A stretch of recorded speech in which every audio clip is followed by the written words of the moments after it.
WPL match number 18 Gujarat giants versus UP warriors के बीच में खेला गया और ये बहुत ही ज्यादा इंपॉर्टेंट मैच था WPL के लिए। दोनों ही टीम में चेंजेस थे। गुजरात जायंट्स की टीम में एक चेंज था, स्नेह राणा बाहर गई थी, मन्नत कश्यप को अंदर लाया गया था। यूपी वॉरियर्स की टीम में दो चेंजेस थे, टहलिया मैगरा और गौहर सुल्ताना को बाहर किया गया था और उनकी जगह पे जमारी आतापुटो अंदर आई थी, साथ में अंजलि सरवानी को भी मौका मिला था। टॉस जीता था बैद मुनी ने और एक बार फिर बैटिंग करने का फैसला किया था और जिस तरह से शुरुआत हुई थी ऐसे लग रहा था कि बहुत बड़ा स्कोर बना देंगे एक बार फिर। लोरा वुलवार्ड बैद मुनी 60 रन की ओपनिंग पार्टनरशिप थी, लेकिन वहां पे जो पहला विकेट गिरा लोरा वुलवार्ड का, वहां पे चीजें चेंज होने शुरू हो गए। लोरा वुलवार्ड 43 रन बना के आउट हो गई 30 बॉल्स में और उसके बाद बैद मुनी के साथ कोई भी पार्टनरशिप बनाने को तैयार नहीं था। लगातार विकेट गिरते जा रहे थे और बैद मुनी के ऊपर प्रेशर बढ़ता जा रहा था, साथ ही डॉट बॉल्स का प्रेशर भी बढ़ रहा था। इवन बैद मुनी भी उतनी कुछ खास फॉर्म में लग नहीं रही थी।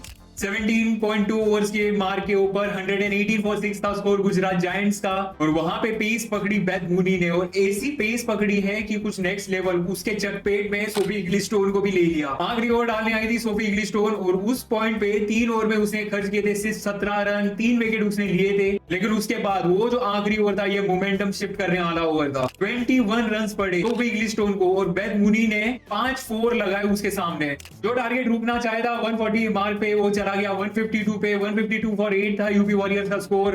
बैद मुनी नॉट आउट गई 74 रन पे 52 बॉल्स में, कमाल की नॉक थी और 10 बाउंड्री उसने लगाई, एक 6 लगाया साथ में। यूपी वॉरियर्स को 153 का टारगेट था और कहीं ना कहीं उनको अगर क्वालिफाई होना था तो उनको एनआरआर जो था वो अपना बहुत ही ज्यादा अच्छा करना था, क्योंकि ये उनकी लास्ट मैच थी। सिर्फ जीत ही नहीं चाहिए थी बल्कि बहुत ही अच्छे मार्जिन से जीतना भी चाहता, शायद से जल्दी चेस कर लेते तो इनके क्वालिफिकेशन के चांसेस और भी ज्यादा अच्छे हो जाते। लेकिन मैच जीतने के बजाय ये लोग गए सीधे एनआरआर बूस्ट करने के पीछे। शबनम शकील के पहली ओवर में एलिसा हीली और चमारी आतापुटु दोनों ही आउट हो गए और क्या कमाल की बॉलिंग की शबनम शकील ने। पहले एलिसा हीली ऑस्ट्रेलियन कैप्टन को आउट किया, अगला विकेट लिया चमारी आतापुटु का जो है श्रीलंकन कैप्टन, और बहुत ही ज्यादा इंप्रेस किया। कैथरीन राइस आई अगले ओवर में, किरण नोगिरे को आउट की और देखते ही देखते 4-3 पर स्कोर आ गया। ऐसे लगा कि ये लोग जल्दी चेस करने के चक्कर में बहुत बड़े मार्जिन से हार जाएंगे।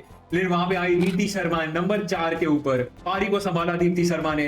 सेम वही हुआ जो बैद मुनी के साथ हुआ, कोई भी पार्टनरशिप बना नहीं रहा था दीप्ति शर्मा के साथ। विकेट लगातार गिरते रहे। 16 फॉर 4 पे ग्रेस हैरिस आउट हुई, 35 के ऊपर श्वेता सहरावत आउट हुई, 35 फॉर 5 पे स्ट्रगल कर रहे थे। वहां पे आई पूनम खेमनार, 109 रन की पार्टनरशिप भी दीप्ति शर्मा और पूनम खेमनार के बीच में, जिसमें से सबसे ज्यादा रन या कॉन्ट्रीब्यूशन जो था वैल्यूएबल वो आया दीप्ति शर्मा की तरफ से। 88 पे वो नॉट आउट रही 60 बॉल्स में और पूनम खेमनार 36 रन बॉल पे। कहीं ना कहीं वो अगर थोड़ी तेज खेल जाती या फिर कम डॉट बॉल खेल जाती तो शायद से ये मैच यूपी वॉरियर्स जीत भी सकती थी। और यहाँ पे एक कमाल की इनिंग्स एक बार फिर हमें देखने मिली यूपी वॉरियर्स में दीप्ति शर्मा से।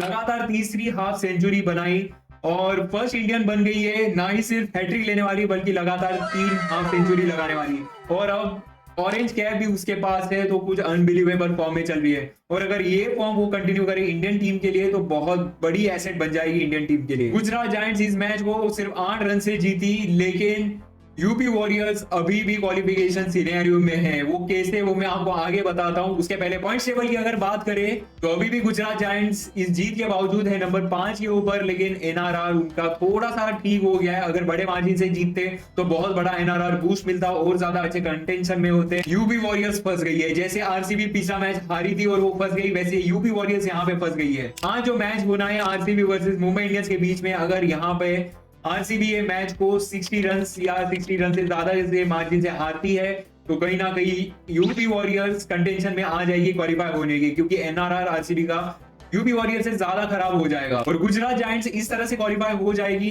कि उनका जो आखिरी मैच बचा हुआ है दिल्ली कैपिटल्स के सामने, वो उनको कुछ नेक्स्ट लेवल बड़े मार्जिन से जीतना पड़ेगा, जो ऑलमोस्ट इम्पॉसिबल होगा। अब बात करते हैं आज के मैच के बारे में जो खेला जाने वाला है Mumbai Indians versus royal Challengers Bangalore के बीच में। बहुत ही ज्यादा इंपॉर्टेंट मुकाबला है ये रॉयल चैलेंजर्स बैंगलोर के लिए। बस उनको चाहिए एक जीत, सिर्फ जीतेंगे तो ये क्वालिफाई हो जाएगा। अगर हारते भी है तो बहुत ही ज्यादा क्लोज मार्जिन से ये हारनी चाहिए, बड़े मार्जिन जैसे कि 60 रन या उससे ज्यादा के मार्जिन से अगर ये हार गए तो अपने ही पैर पे गुलाटी मारेंगे और डिस्क्वालीफाई हो जाएंगे। बात करते हैं दोनों ही टीम के प्लेइंग 11 के बारे में, तो मेरे को लग रहा है कि मुंबई इंडियंस की प्लेइंग 11 में कुछ ना कुछ चेंजेस जरूर हमें देखने मिलेंगे। अगर शबनम इस्माइल टोटली फिट नहीं है तो कहीं ना कहीं इसी वॉन्ग को वापस बुलाया जाएगा। आरसीबी के प्लेइंग 11 की बात की जाए तो मेरे को लग रहा है सेम ही टीम खेलेगी जो पिछले मैच में खेली थी, बस प्लेइंग 11 के अंदर थोड़ा बैटिंग ऑर्डर शिफ्ट कर ले तो ज्यादा बेटर होगा। सोबी डिवाइन या फिर एलिस पेरी से ओपन करवाए तो ज्यादा बेटर होगा इनके लिए। मैच प्रेडिक्शन की बात करें तो मेरे को लग रहा है आरसीबी इस मैच को जीत जाएगी। आपके क्या मैच प्रेडिक्शन है, आप किसको सपोर्ट कर रहे हो, ये कमेंट करके जरूर बताना और फॉलो कर लो। वीडियो पसंद आया होगा तो लाइक कर देना, चैनल पे नए हो तो सब्सक्राइब कर देना। मिलता हूं आपको अगली वीडियो या फिर लाइव स्ट्रीम में जो होती है दूसरे चैनल के ऊपर। तब तक के लिए बाय बाय।